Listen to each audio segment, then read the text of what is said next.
Ini adalah ilustrasi bagaimana harga bergerak menyikapi berita yang bagus.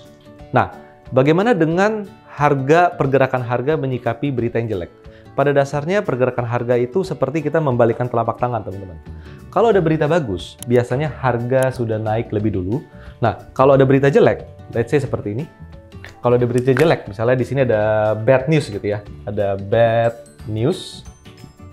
Maka biasanya harga itu akan bergerak turun ke bawah sebelum bad news-nya keluar. Jadi misalnya harganya di atas, maka lama-lama dia akan turun ke bawah, baru beritanya keluar. Kenapa bisa gitu? Sama, balik lagi ilustrasinya.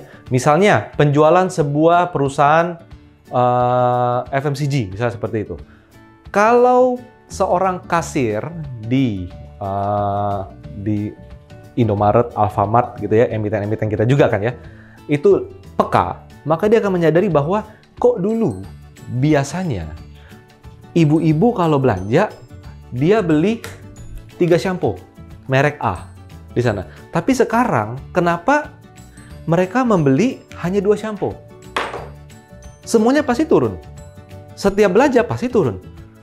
Nah, apakah mereka mandi lebih dikit? Shampoo lebih jarang? Itu kan pertanyaan berbeda lagi, itu konteks yang berbeda lagi gitu ya. Bisa jadi kan beli merek lain lagi.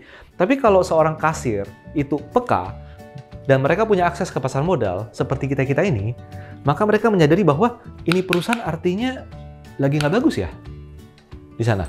Ketika lagi nggak bagus, maka ada 2 hal yang terjadi. Kalau dia punya sahamnya, dia akan jualan. Tapi kalau dia tidak punya sahamnya, dia nggak mau beli.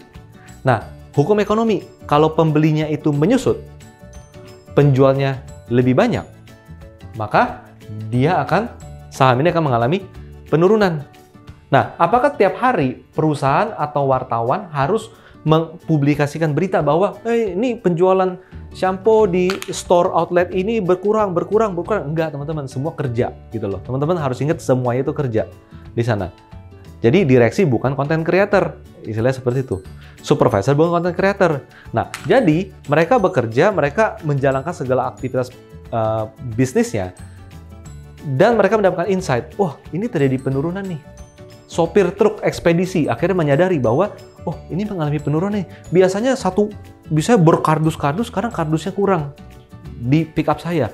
Nah, ini yang membuat apa? Harga semakin turun, teman-teman. Jadi, kalau kita menilai, menjual saham menggunakan berita, kadang ini ketinggalan banget di sana. Ini ketinggalan. Jadi, teman-teman, daripada kita fokus pada berita, kita lebih baik fokus pada pergerakan harga. Maksudnya gimana? Maksudnya di sini adalah tanpa ada berita apapun, kalau harga ini bergerak positif naik dari waktu ke waktu, ya inilah saham yang harusnya kita punya.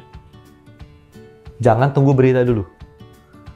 Tapi di sisi lain, kalau ada saham mungkin di portfolio kita yang turun dari waktu ke waktu, seperti ini, maka ini adalah saham yang harus kita hindari, jangan kita punya, dan jangan nunggu berita di sana. Karena berita keluar terlambat. Berita keluar karena sudah dilaporkan. Jadi kunci di sini adalah pemahaman Anda terhadap pergerakan harga di pasar itu akan membantu untuk meminimalisir bagaimana kita harus menyikapi berita bagus ataupun berita jelek. Jadi, teman-teman, coba share di kolom komen. Apa yang sering terjadi ketika berita bagus muncul? Apakah harganya naik jauh ke atas? Dan apa yang sering terjadi ketika muncul berita buruk? Apakah harganya drop dalam ke bawah? Lebih sering mana? Lebih sering sudah naik duluan atau sudah turun duluan? Atau baru tiba-tiba bergerak ketika ada berita? Saya, Theo Rizaldi. Terima kasih.